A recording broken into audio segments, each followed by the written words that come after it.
I am your host, William Ginsburg, joined by my co host, Courtney Chappell. On Year Endless, we delve into musical and personal history by diving into best of lists from print and online publications through the years. We continue our look at Rolling Stone's 100 greatest albums of the 1980s from 1989 with part part 5 of our look at that list.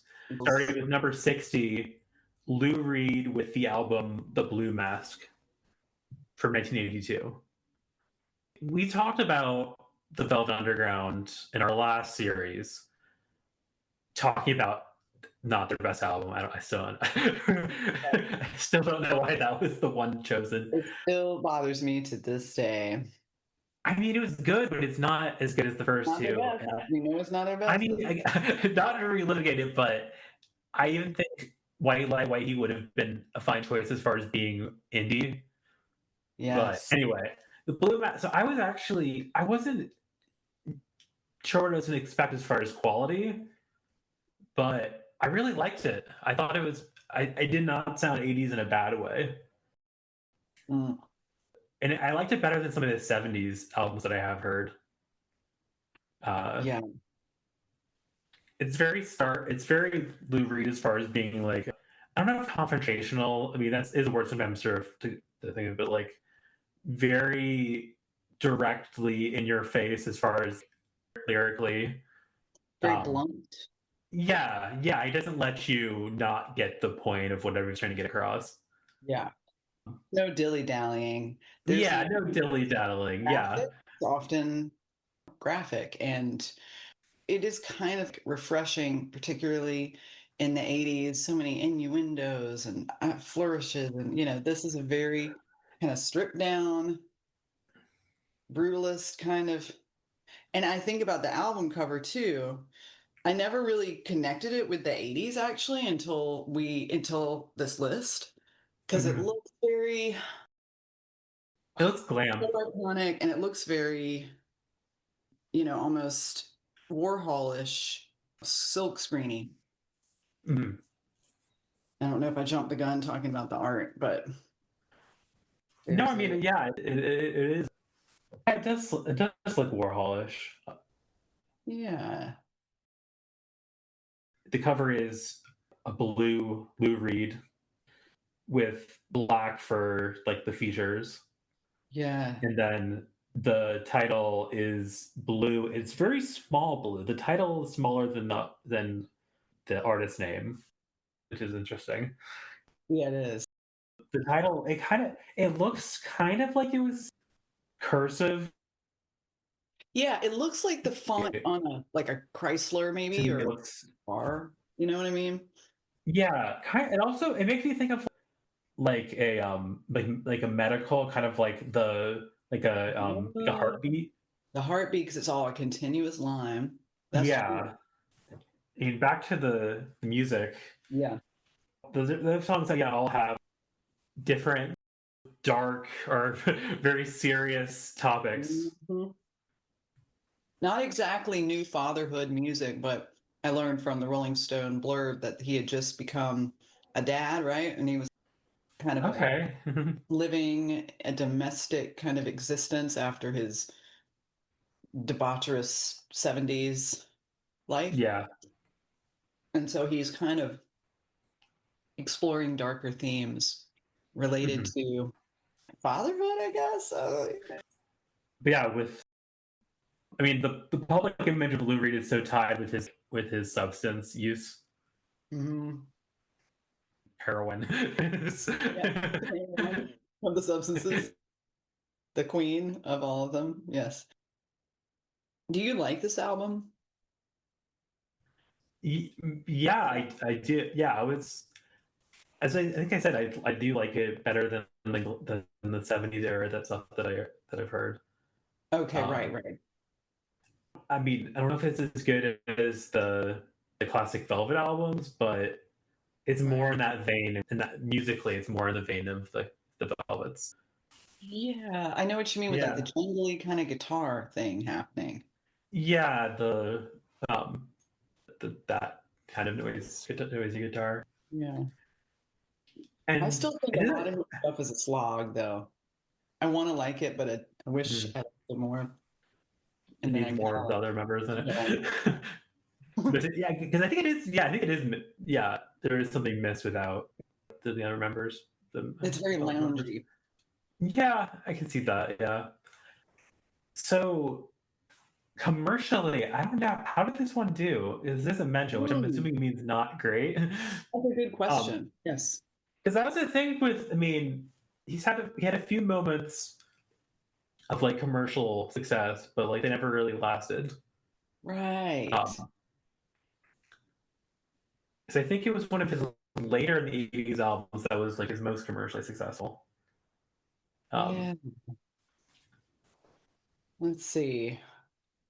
I kind of want to know now. It revitalized his career. It was a critical success. Okay. And marked a crucial creative rebirth. And it re-engaged him with the punk and new wave movements. Okay, yeah. But it was low sales, poor chart position, but he didn't care because his focus was on artistic renewal, which is it should always be your focus. Because now that's why it's got a lasting kind of, But he had rave reviews from the Rolling Stones, Tom Carson, great record, that kind of thing. Yeah, they actually do send share a link to the original review. Yeah. So good job, Lou. Yeah, you did. You did good. Number 59 on this list is the singer and musical genius. Sorry to tip my hand. George Clinton with his album Computer Games. Yes. So Florida Zone, right? I think he he's now settled in Tallahassee. Right. Yes. And I know that very well because he was born in North Carolina. They didn't end up living there. Funk, and I dated the drummer called Solar Systems. And they were like, I don't know, like 12 members of that band. Everyone was in that band at some point, but they would go out to his house and he helped support them with a bunch of, I don't know, white people from Tallahassee but I just saw some George Clinton artifacts when I was in Washington, D.C. at the African American History Museum, including a big spaceship and stuff, and it was really great. And this album I have not listened to it as much. Mm-hmm. How do you feel about this album? I thought it was cool, like a cool bit of like 80s kind of funk. More 80s, yeah. It definitely has 80s like edge to it as far as like some of the instrumentation, the technology used. And as later on, that's one of the ways that his music reached a new generation was the fact while a lot of other artists were like, oh, I don't want to be in it, like we're too expensive to sample or refuse to be sampled.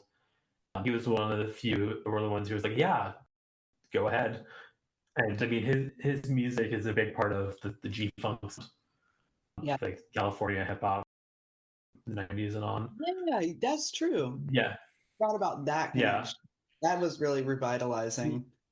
I mean, not because it's so, I mean, it's just so, the word pervasive and just.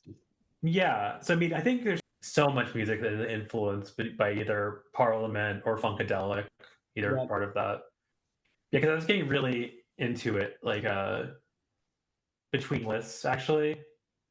That was like on a major, like, let's listen to stuff in the 70s, as I know I'm going to be listening to the 80s for like a couple of months. Let's dive into listening to bits of both, leaning more on the Funkadelic side, but yeah. I love Funkadelic. I don't know. Yeah. Do you have a favorite like era or? I mean, I guess I'll be kind of, I don't know if it's basic to say I did like, is it Maggot Brain? Yeah, that's my favorite. Yeah. Basic. Just correct, I guess. Yeah. And I mean, also as far as later artists to talk about too is, I mean, not just because they work with him on a track, but Outkast. Oh yeah. As, Yes. as far as another southern hip Oh, hop group that was really influenced. I mean, just like yeah. kind of like the vision, like not just like musically, but like the having the vision. Yes, the vision and kind of a Music. world building thing, like Yeah, yeah, there's an outer space connection. yeah, I definitely. think it's sort of like Andre Um, 3000. yeah, And instrumentation and the flute and yeah. yeah. But yeah, I mean, so this is after the end of Parliament and Funkadelic. I believe this is his first album released under just his name as a Oh, solo. Although there are members of P Funk in the band still on this. Yeah, it is his first solo album. yes. I'm looking at the artwork now. It is a busy album cover. Very. There's so much going on.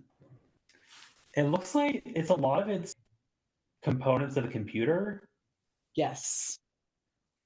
It's really, I love it so much. Okay, there's graffiti, kind of it's not spray paint though, but it looks like the blueprint of like a computer chip, right? With all those little Yeah, connecting, like a motherboard. Yeah. a motherboard, that's Um, what it is. And then yeah. within them are these, I thought they were like little floppy disks, but they look like they're little, kind of like rounded edges, little cartoon bubbles with Yeah.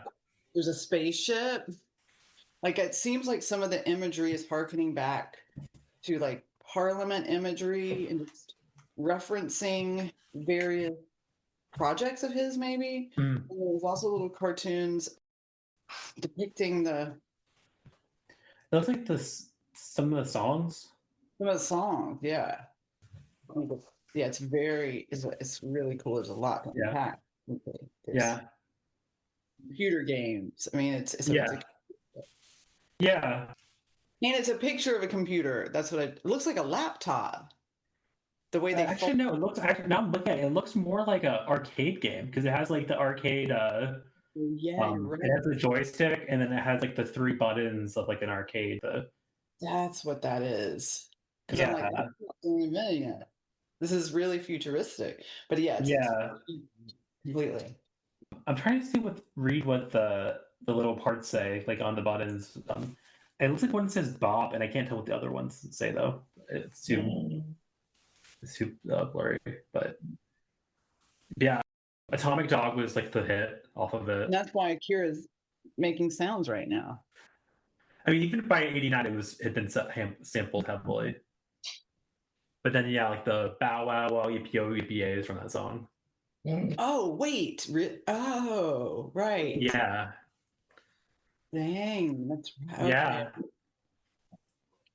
But yeah, it looks like from the information that Atomic Dog was a song that neither the artist or the company thought was going to be a hit. But then, yeah, sometimes that's how it is. It's like people are.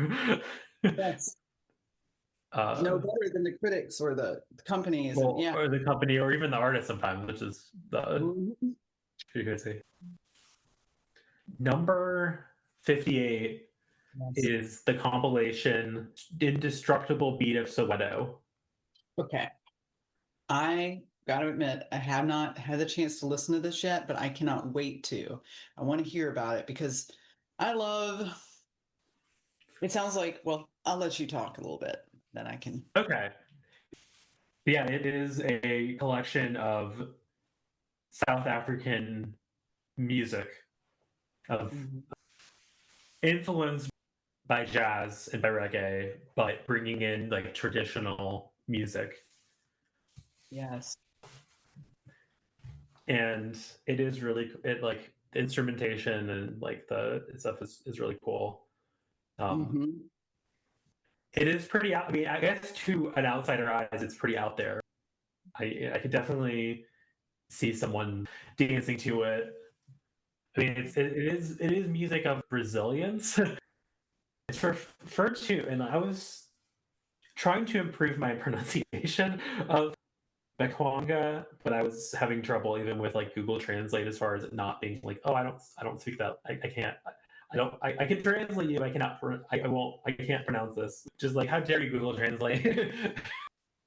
And I really do wish I could understand what they were saying, because just from the music, I was like, this is really cool. Because it refers to just the one genre, but it is actually more than one. Because the person who helps like spread this, Trevor Herman, which is who's a white South African expatriate who is I think of compiled this album, and some of this was controversial within South Africa because it was very much black music. Right. Yeah. It was definitely critically acclaimed upon its release. I mean, in the blurb, it mentions that it's the next step after Graceland, where Paul Simon uses South African musicians to go from there to like a full-on, this is South African music, influenced by outer things. But I could hear from some of that, I could hear a little bit of what had been that what Graceland had appropriated, I guess. Right. It is appropriation. Paul Simon. I mean, this kind of changed the landscape of music in a way. It was, well, first of all, there was a lot going on in South Africa at this time. The Freeman movement was like at its height. They're trying to get him out of jail. So they were like, Paul Simon held a bunch of concerts, or a concert there, which was a big deal, where Miriam Makeba, it was very unprecedented. It was hearkening this renewal and hope in the ending of apartheid. And it kind of ushered in this idea, this concept, this marketing scheme called world music. Which is, a term kind of that was created in the 80s to refer to music from non-English speaking countries that was like outside of the British or America.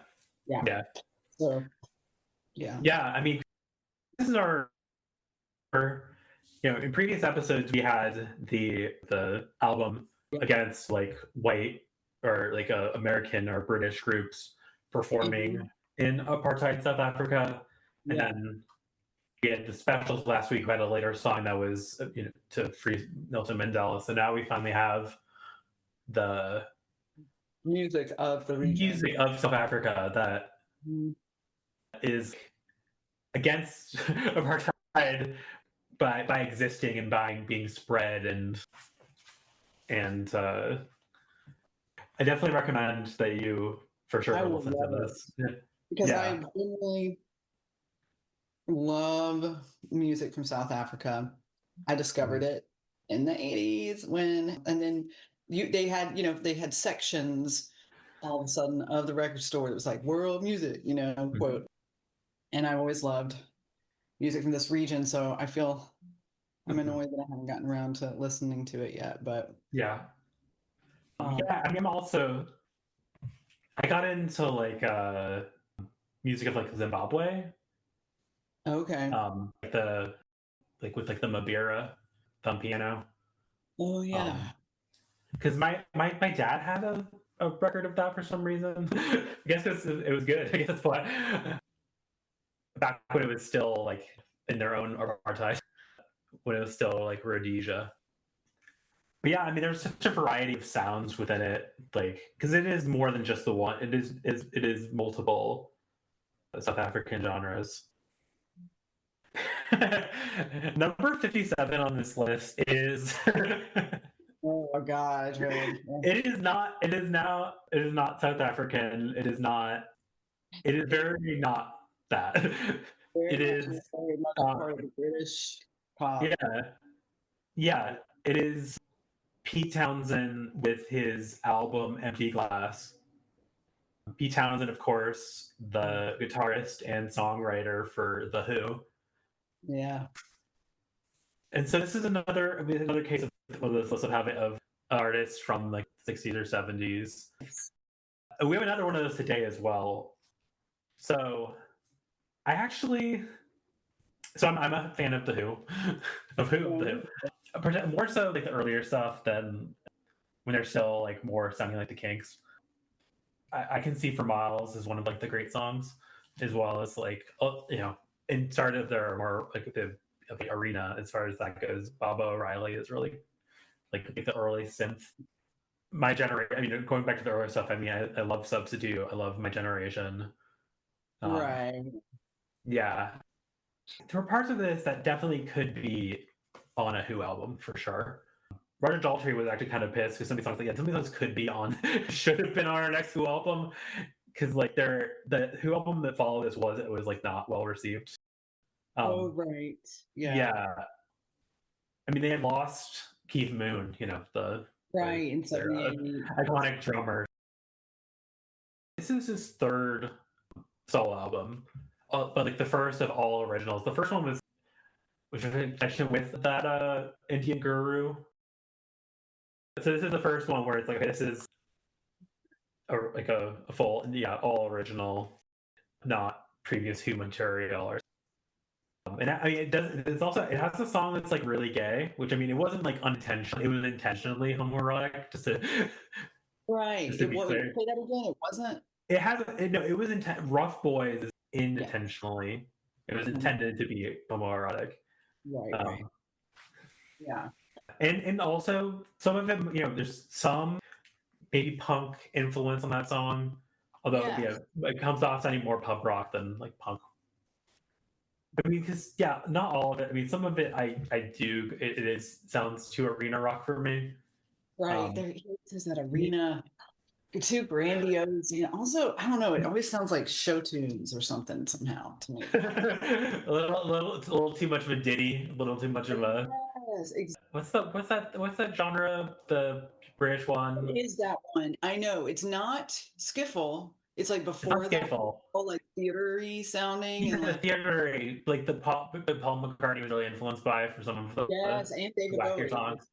Yep. Yeah. Oh God, what is the name of that? What is it? It's not vaudeville. It's called. It's they're gonna drive me nuts. I don't know. We're gonna have to look this up. Oh my God, Music Hall? No, that's a reggae thing. No, there it is also. Wait, that's a different. Well, there is a Music Hall is a British genre as well. Yeah, it's like not skiffle. It's that they do a dance to it that actually shuffling is based on, and there's a revival of that type of dance. Oh, it's cool. Okay. Well, Music Hall is also what I partly. So I think that's what I was thinking of. So I don't know. I'm not sure which one you're thinking of. I mean, okay. Broadside Ballads, brass band, Music Hall. Yeah, there's Music Hall. Okay, maybe that's what I think. Anyway. Yeah. Oh yeah, the album was produced by Chris Thomas, who'd been working with like the Sex Pistols and the Pretenders. So, yeah, there's a song I had written that was written for Bette Midler. So as far as saying like show tunesy or kind of like theatery kind of, and then one of the songs became like a big hit that's like really it's still used in like movies and stuff. Let My Love Open the Door. Oh. Yeah. That's like by far the most like popular song, and because I was reading the Wikipedia page, and there were like so many movies that used that song. Yeah. I mean, so recently, a recent one I haven't listened to her version of it, but for one of these movies, actually they had Mitski cover it. They cover that song, which I'm like, kind of have an idea what that would sound like. I don't know. I do want to listen to that though. The like album title. Like I was reading more, it's actually like the thing of it is actually really interesting as far as like in like the afterlife, going up or reaching some sort of not necessarily like the Christian God, but a God, and bringing an empty bringing an empty glass. Oh, I actually need to read this thing because it actually is quite. I thought of the dance thing I was talking about as Northern Soul. Okay, sorry. Okay, that's what you were thinking. Okay. Yeah. Yeah, I don't like the cover. Okay, can we talk about the cover? Yeah, sure. While I'm looking up the thing, yeah, definitely talk about the I'm going to cover. It describe is. it. Okay, so Yeah. what we have, this album cover is most unfortunate in my opinion. We have, it looks like a charcoal pencil sketch, but maybe it's a sort of a black and white photograph, but I think it's a sketch. Anyway, you got Pete Townsend standing at a bar with a bottle of beer or something and two ladies on either side of him, kind of hanging on him, leaning on him, putting their head kind of on his shoulder. He's got sort of this neon looking halo behind his head, sort of insinuating that he's sort of an angelic force. Okay, it's a bottle with a shot glass. Sorry, it's not I don't think it's beer, so it's liquor of some sort. But these sort of sultry, pouting women on either side of him. One of them prominently crimped hair. The other just a very 80s sort of blowout kind of thing happening. And what do you think of that? It looks. Yeah, I just have a visceral dislike for it. I It's like I think it looks. know. It's very heterosexual coded, but also it could be because I mean, there's a lot of, I mean, queer themes in this album. I don't know. Yeah. So I did find the thing about the title. I call it empty glass because of this idea that when you go to the tavern, which is to God, and you ask for his love, he's the bartender, and he gives you a drink, and what you have to give him is an empty glass. There's no point giving him your heart if it's full already. There's no point going to God if your heart's full of something, Right. full of doors. But I don't know what that means. Then, There's some Christian thing. There's clearly. Yeah, it was derived from a Persian lyric poet. So I think there's some ancient sort of. some like Islamic, like medieval, like Yes, imagery. like thing to it. Yeah. Yeah, because I mean, yeah, influenced by that Meher Baba, the Right. And just so, what do we think? Like, well, are we touching on any of the accusations of? Oh, you mean like I was doing research? Oh, wait, the what? Are we talking about like, oh, I was doing research? Yeah. Exactly. I mean, so they never found, from what the thing said, and they never found any actual like yes, sexual abuse images. right. Like, yeah. I think that we just because of some of the songs that he wrote in like Tommy are too disturbing for me to listen to that just kind of they blatantly reference or describe child abuse. So I think that's one of the reasons I always just think of him. I have the association, but I guess it's kind of unfounded. I mean, he grew up with unhappy home life. Both his parents. Then like period where he lived with his grandmother, who was not all there. Okay. Yeah. Before we move on, I actually do need to ask, because our listeners have an idea of your opinion on a couple of the other 60s bands, but I would like to know your feelings about The Who. Me? Yeah. I don't like it. There you go. Okay. Yeah, it's like theater music again. I feel like I'm listening to like a soundtrack for I don't like. So I don't like you're not going to read. Yeah. Not the biggest fan of usually. Unless okay. But I mean, and as far as their like more early stuff, do you think they're no? Okay. Nothing. I like again, my generation. I mean, there are some epic songs, but overall, yeah. Okay. Yeah, I mean, as I said, I leaned to the earlier stuff for sure. yeah. I think I couldn't. I just never really go there. Okay. All right, so we should definitely, since we're more limited on time than usual, let's move on to number 56. That is the band Joy Division with their second and final studio album, Closer. Now here's a real band. Real music. Okay? There are no show tunes in this album. Pure darkness. Right. Just the dark side of humanity. Yes. In our last mini-series, we talked about both New Odor and Joy Division. We did yeah.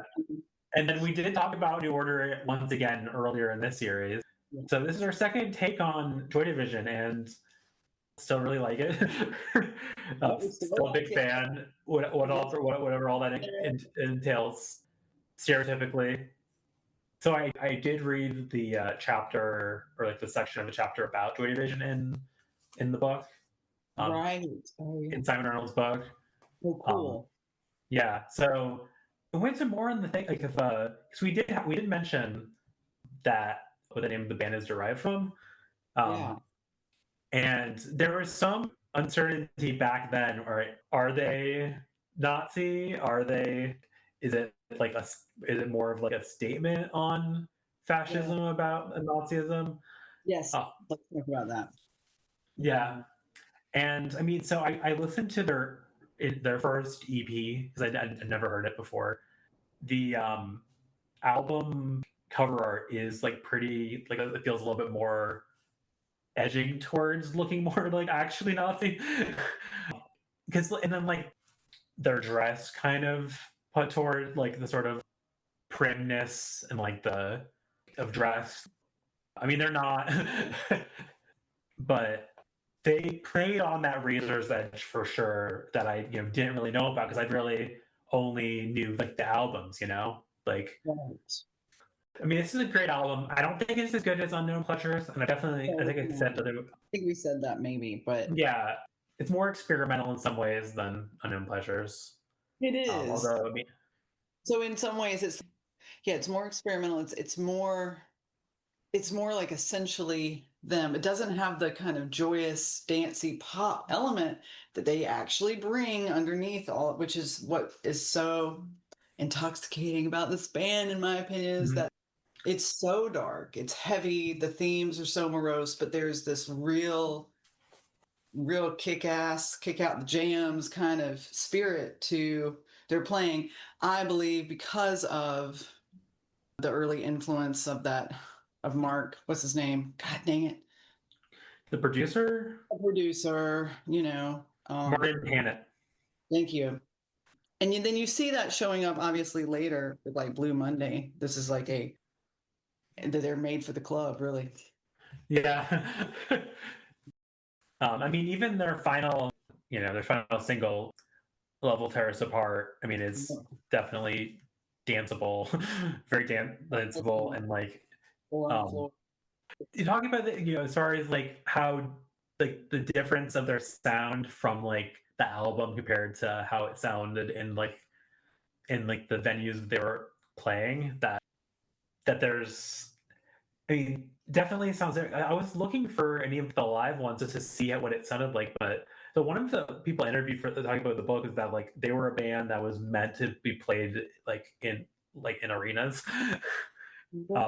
which I could, that like live it was like a clattering in like the small, like, but as they play like bigger places, it like, what if they needed an echo and some reverb? Yeah, in some way, yeah, because there's so much empty. There's so much space on their songs. It's not necessarily empty, but it's just sort of like it's not. Yeah, I don't. I mean, but yeah, listening to their early stuff, it was like, oh yeah, it sounds so much more. It sounds post punk, but it also sounds more punk. And I was realizing that like I'd heard Warsaw years ago, not realizing, like, not connecting it, because it just sounds so different. Yeah, like, it's great. It is good. I'd heard it in like a Tony Hawk game, so it's another mention of Tony Hawk, Pro Skater, or one of those games, but one of the great. Yeah, but yeah, like I wonder. I mean, is there a universe where Joy Division was as big as Depeche Mode? I mean, New Order got so big. I mean, like, but with like Ian Curtis singing, like, I guess, but like I don't know what that I don't know what would have to be different to make that universe possible. Yeah. Just so it's like learning more, because I knew he had like he suffered from epilepsy, and that like the medicine that like they used back then to help like control the epilepsy made his like depression and his like disconnection from the world worse. Yes. Absolutely. He had been like unfaithful in his marriage, and that made him sad for some reason. Yeah. I know. I mean, yeah. I don't know how that. But I think it was exacerbated perhaps by this medication that was, and the increase his illness becoming increasingly debilitating. I realized too that I keep calling Martin Hannett Mark Hamill because I'm kind of going through a little Star Wars phase with Andor, but it's okay. Yeah. Gotta stop doing that because we're probably going to talk about them again at some point. I mean, yeah, most likely. I mean, well, I think not in this list because unless Unknown Pleasures was also released in 1980 in America. I think it was 79 everywhere. Right. So Atrocity Exhibition, like I think we talked about the song title, the root of it, and then the fact that it was also used as the name of a Danny Brown like hip hop album. Yeah, that's right. Yeah, it's so good. And we should touch on the album art. Yeah. It's incredible. It's this beautiful Pietà photograph of the Appiani family tomb in Italy. But Ian Curtis died, and then this album was released, right? And then the album cover became more sinister and darker upon its release with the additional meaning, or just the fact that he died. Mm-hmm. Just beautiful font. I remember getting this cassette as a kid and being like, "Wow, this is some classy stuff here." Yeah, it also doesn't have the name of the band on it, which is yes, kind of a ballsy move. I want to juxtapose that to the next. We should move on since we are more limited on time. Yeah, and it is number 55, John Fogerty with the album Center Field. Yeah.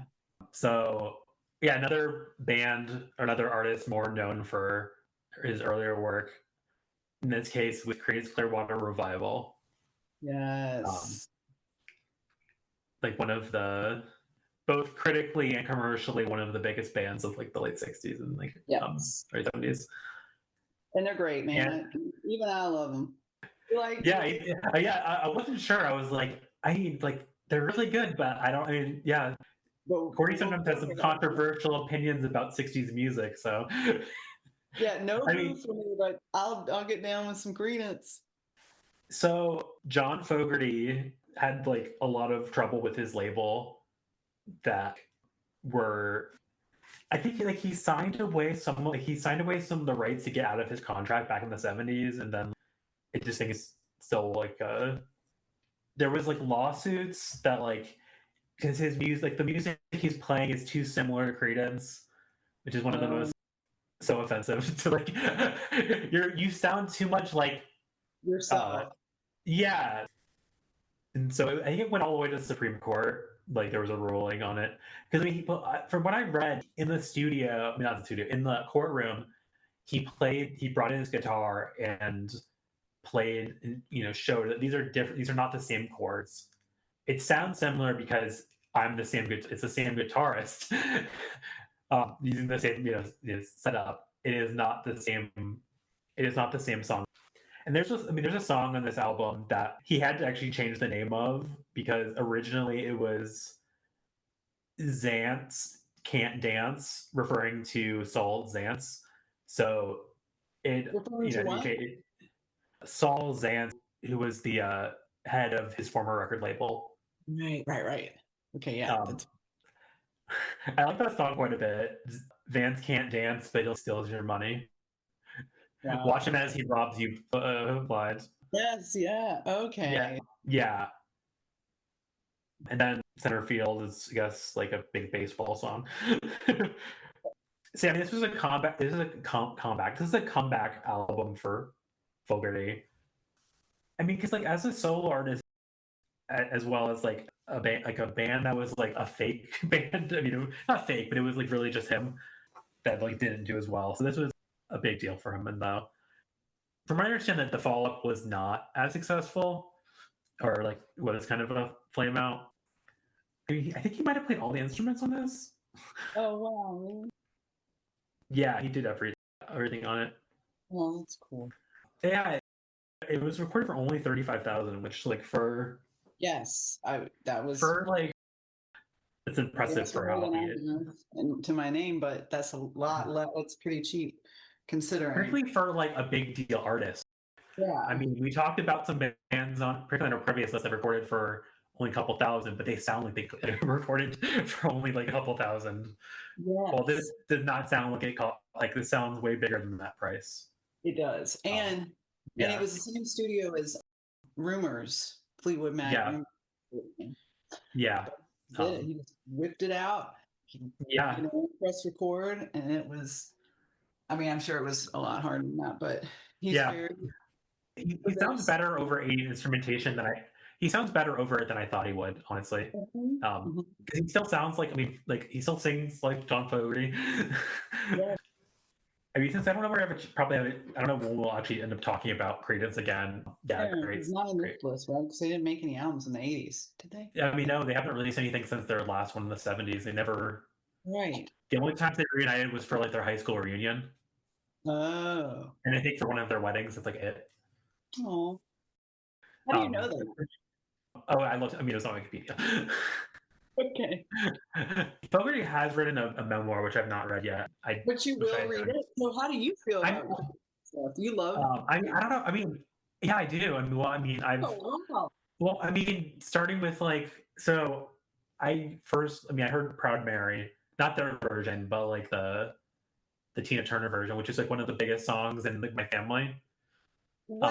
Okay, this is like you're like, I will read it, and I'm like, whoa, you're not. Yeah, kidding. I mean, if I have, it's not on the front burner just because I prefer to put stuff that's like directly relevant to this podcast.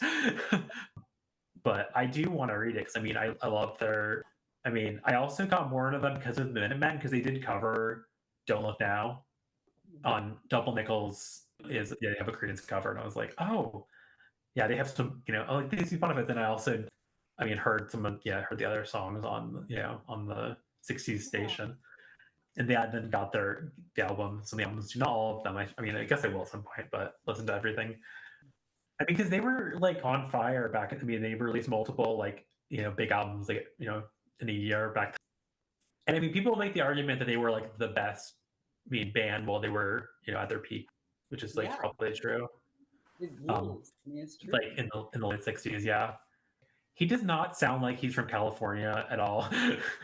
Not. I was talking with my mom. It's like he sounds like someone from like the South. The South, yes. But no, California. I mean, yeah, part of sort of like roots music, of like the birth of that. But yeah, I mean, what's your favorite, by the way? Before we move on. No, because they've just always been there. I've never I've always just had I've had tapes that just said.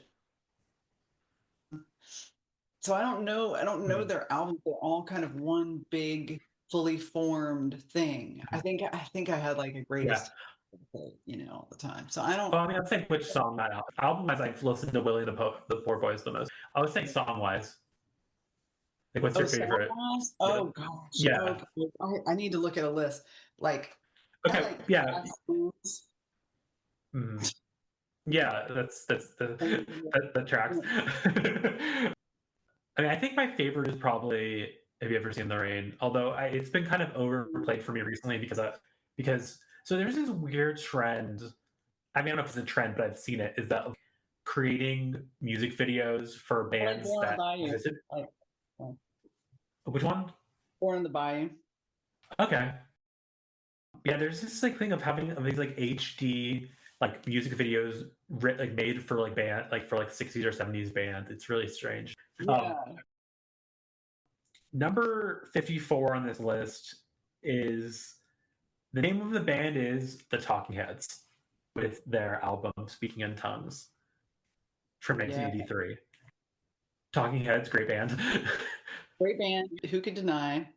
You know, I mean, I think maybe we asked ourselves, or I asked myself, is this the only album to make it on the list? Like Remain in Light. There's no way.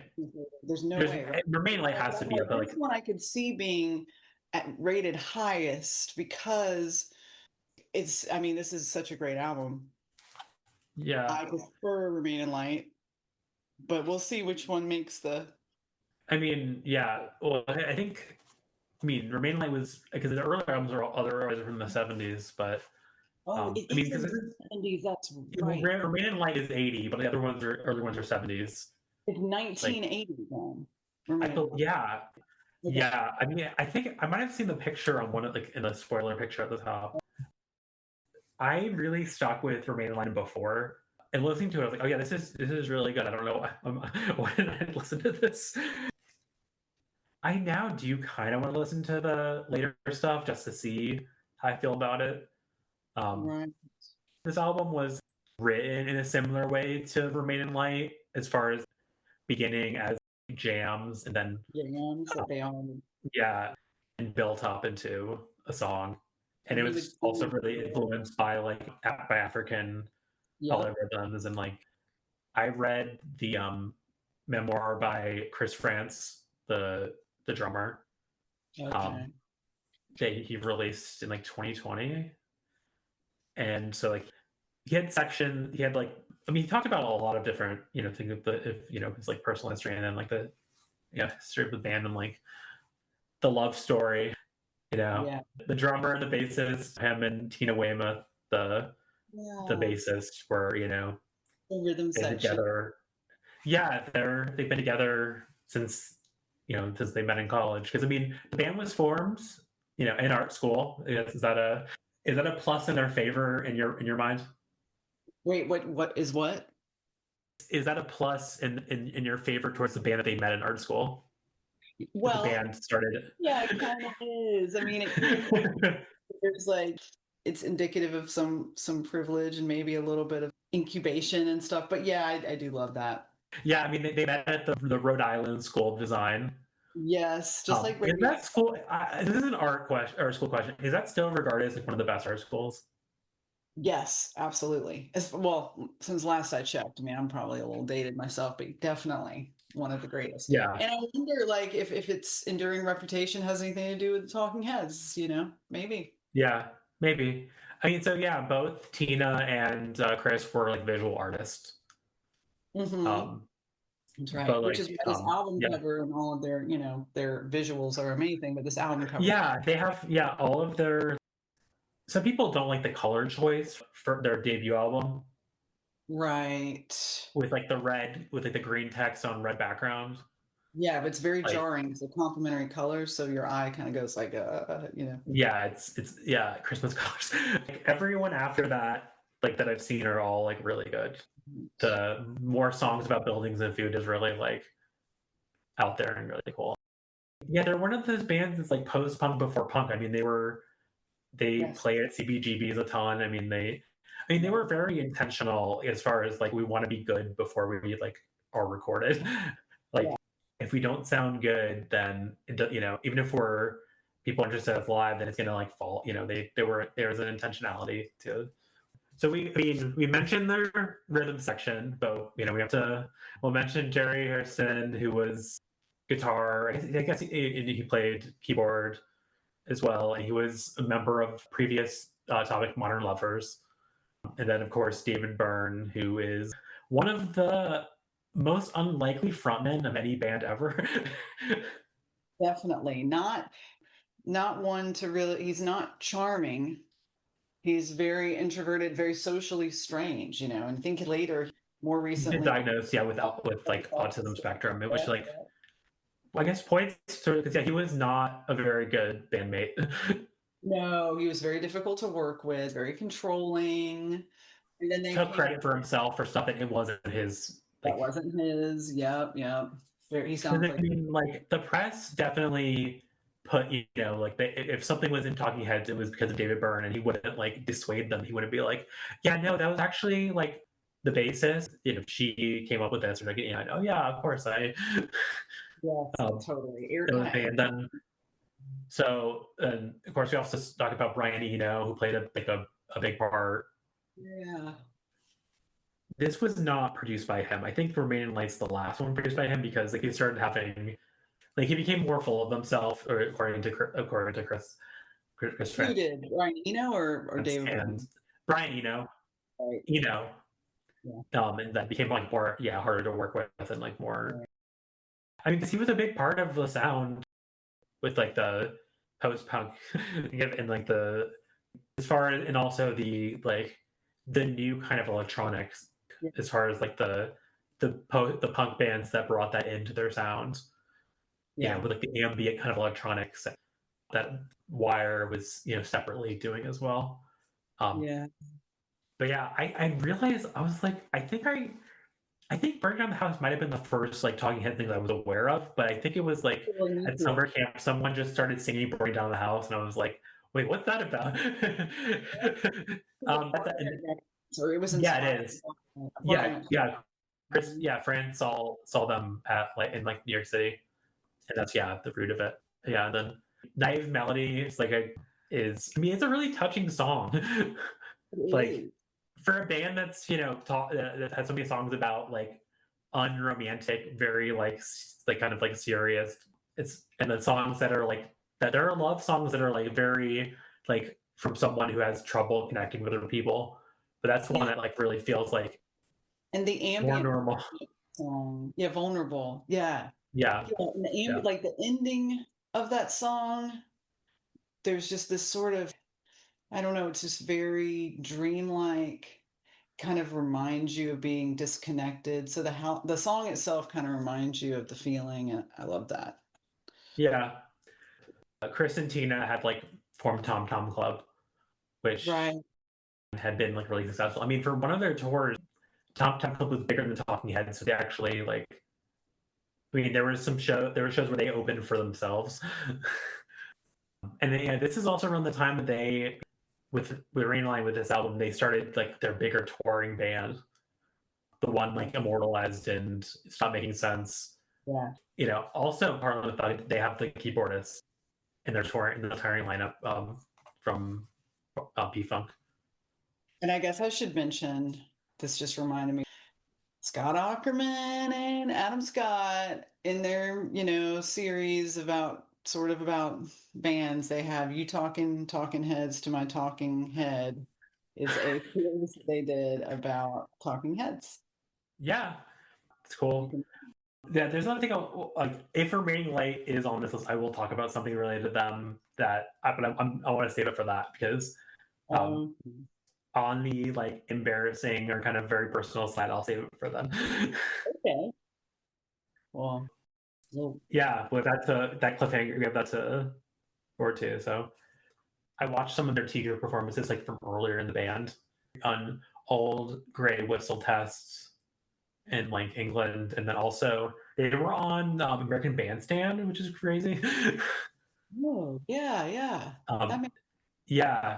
And then I mean, I don't think I found it. I'll have to look again, or maybe I didn't look. But they performed on Soul Train, which is crazy, but like makes sense. I think I've seen that footage. Not American. Yeah, let me look that up real quick to make sure I can watch that later. They're a funk band. David Bowie's on. There's been like kind of viral, just like a resurgence of videos of him, I think, on Soul Train, killing it. Okay. I mean, we could, we'll save some of this for the Remain Light discussion, since we're lower on time. Number 53 on the list is one I had previously never heard of before. That is John Hyatt with the album Bring the Family from 1987. Oh, yeah. So I listened to this yesterday while on I-26.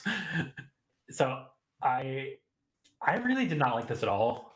Yeah.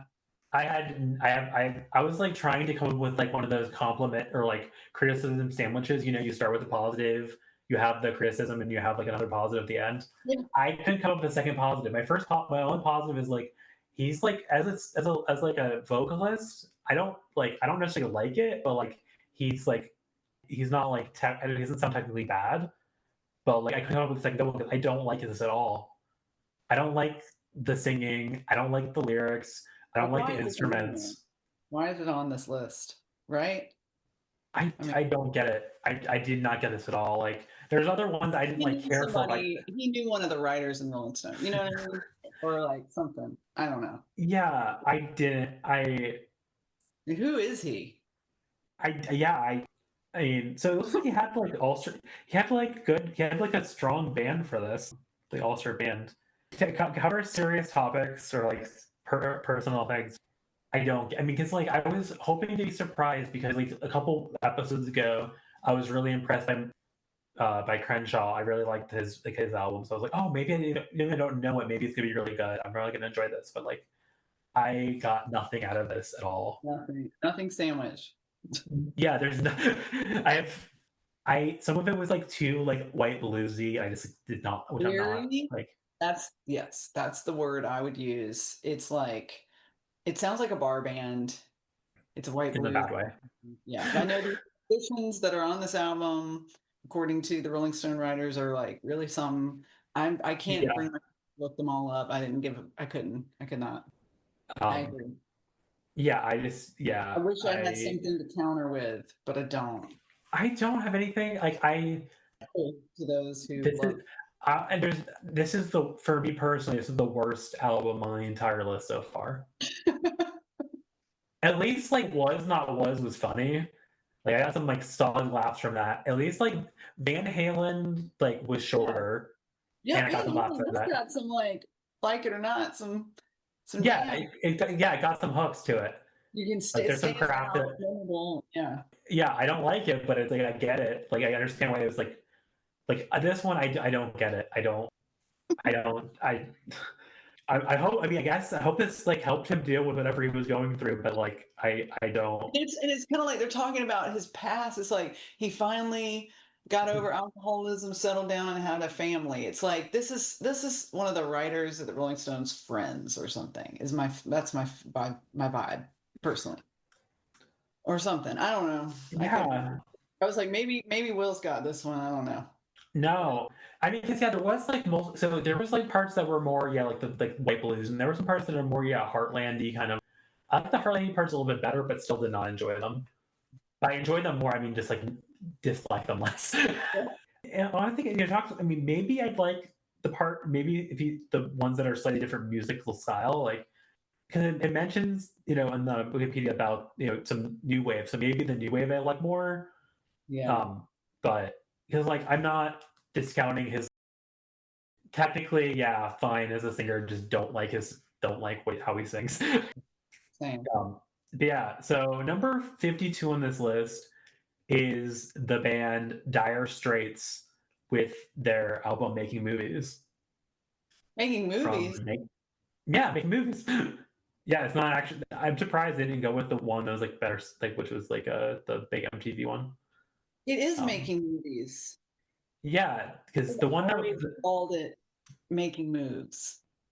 Oh yeah. Isn't that so strange? I guess I haven't heard the album cover, but every time I see this album or something, I'm just like, I'm making moves. Weird. Okay. Okay. So yeah, I never really got into Dire Straits before. I never really went out my way to listen to them. Yeah. Welcome to Dire Straits. Well, how did you like it? I liked it pretty well. I thought this was cool. It's weird that he's British, isn't it? Doesn't it seem like American or something? Yeah, he definitely, as far as British singers go, he definitely is on the more like, I would have thought he was American.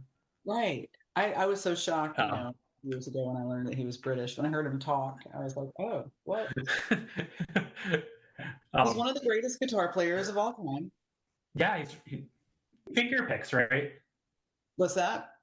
He finger picks, correct? He's a finger style, yes. And that's one of his standout features.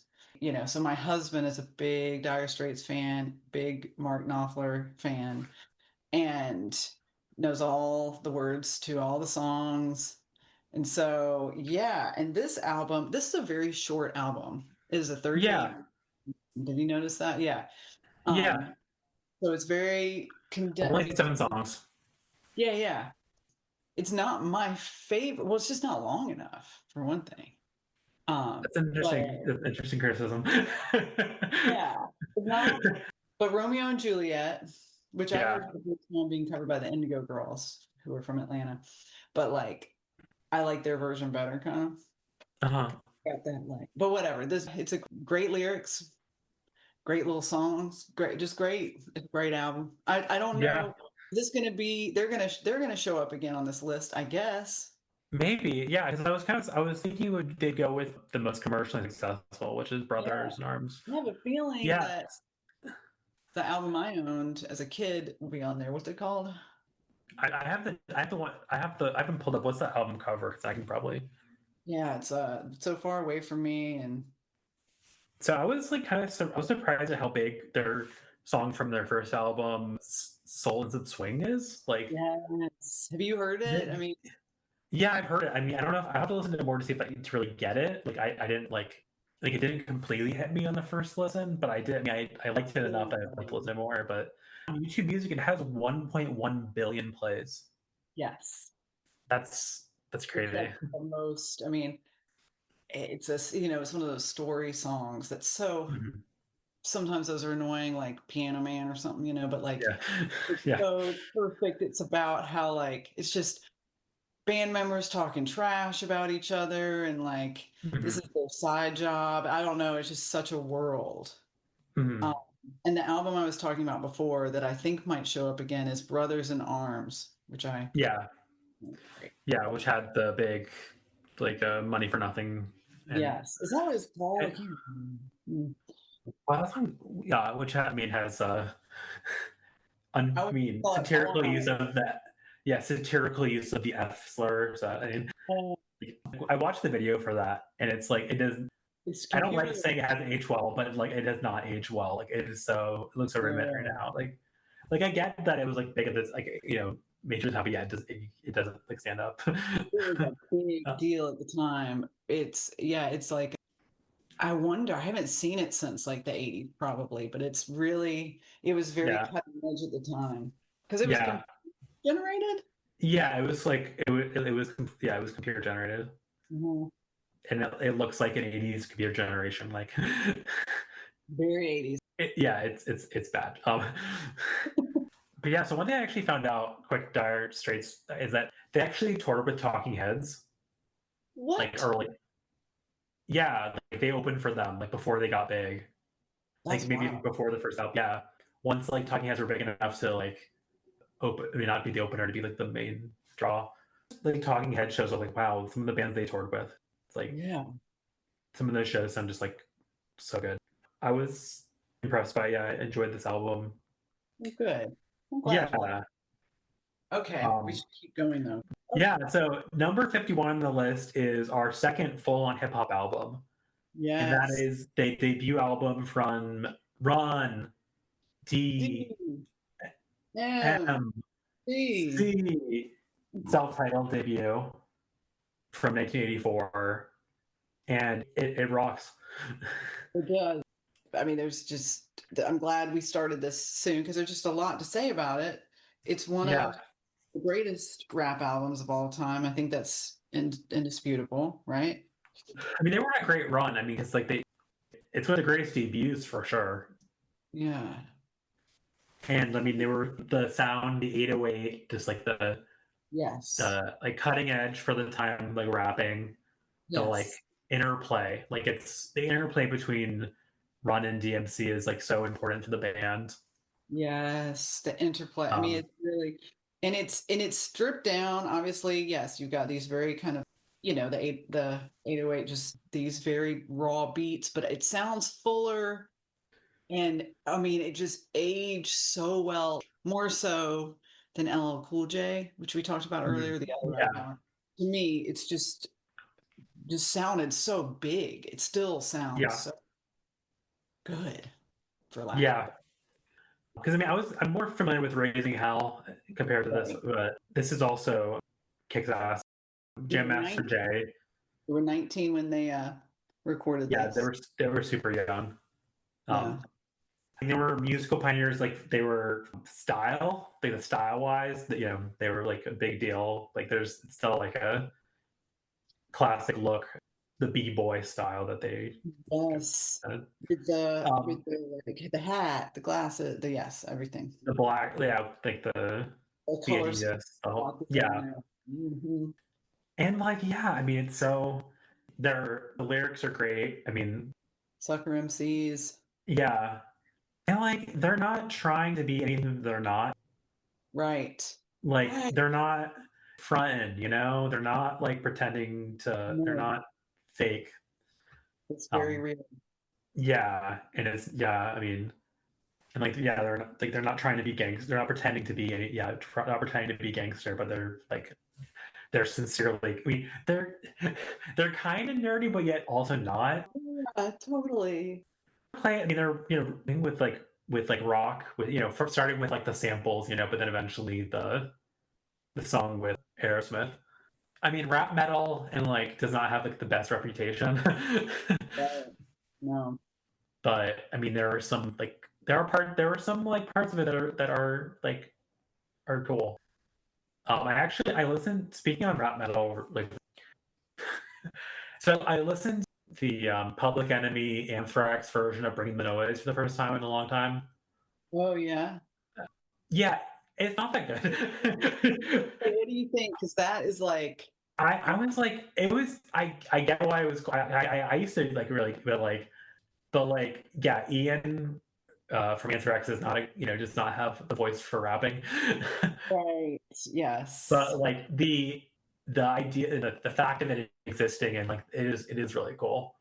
Yes. Like, yeah, Public Enemy better be like high on this list. Otherwise, I think it is. Like, but if it's not, it's gotta be. I'm actually scrolling ahead right now, and I don't know. I'm not going to go. I mean, yeah, were they too black? I don't know.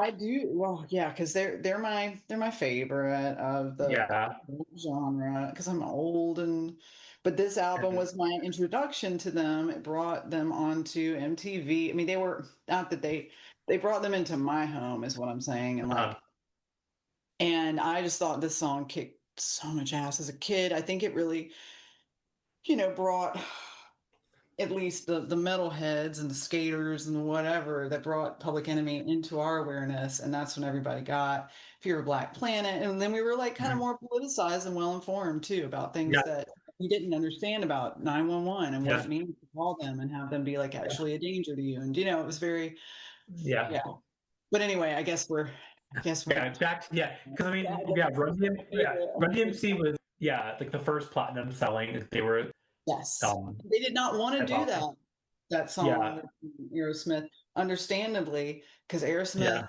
not my favorite. Not sure about you. Could care less. But this is the best. This is the best Aerosmith song that was ever made. Thanks. I mean, Dream On might be their only like good one, but yeah.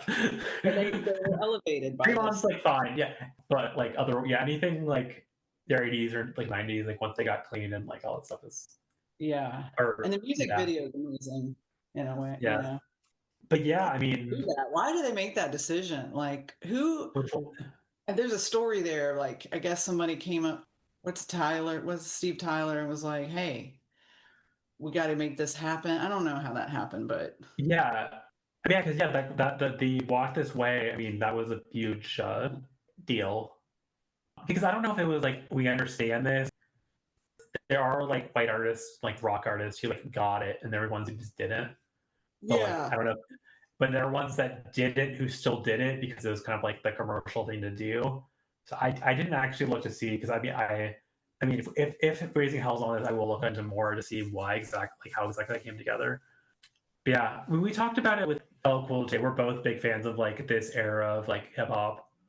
So like, I mean, both like the 808 era and then like the Sampadelia, like the full like the Dust Brothers production for like the Beastie Boys and like the like what's his name, Terminator X for like for Public Enemy, and then like just like there's one of the great eras in genre eras for genre music. But okay. Yeah, what artists do you think? So we do have actually a little bit of time. What artists do you think got hip hop like back in the day? Like, wait, what artists say that again? What artists do you think got it? Like, who like had like hip hop influences, or sort of, or like at least like listen to the music back in the 80s. I mean, we can cut it out if we don't think of anything. But I was thinking, like the Talking Heads, like they listen, like the rhythm section listened to it, and like Blondie did a hip hop song. Yes. Like, the Clash did a hip hop song. Yes. Like an early, like like an early version of hip hop. Which one do you consider to be their early version of hip hop? Rock the Casbah? No, I'm talking about Magnificent Seven. Oh, okay. From Cindy's stuff, as like actual, Totally. I mean, who else? I feel like if I thought about this is a great question, actually. And and then I mean, of course, well, Beastie Boys started as a rock band, a punk band before they became hip hop. They were a punk band, right? Yeah, not a great one, to be honest. I love Beastie Boys, but I've listened to their punk, like the early punk of it. It's pretty shitty. But they were also like what, 17 or younger or something. Yeah, they were. They tried. They were. So until next time. Okay, yeah, we should stop. Oh yeah, because I got it. We have like a minute to talk. I really like this episode. My favorite was, Run DMC, obviously, and then there's like Joy Division. Good ones, but I also I was like pleasantly surprised, except for the one that I didn't like. I wasn't expecting. Yeah, so I think it's a low point on the list. Yeah, and then there's a lot of good stuff, and then even like the legacy artists did better than I was expecting. And then we have the Indestructible. The most important one is definitely the Indestructible Beat of Soweto. But so, all right, until next time, see ya. Bye, everyone. You can reach us at Yearendlesspodcast at gmail.com. All music is courtesy of Shane Parrish. Until next time, for my co-host Courtney, I'm William, signing off from the Tar Heel State.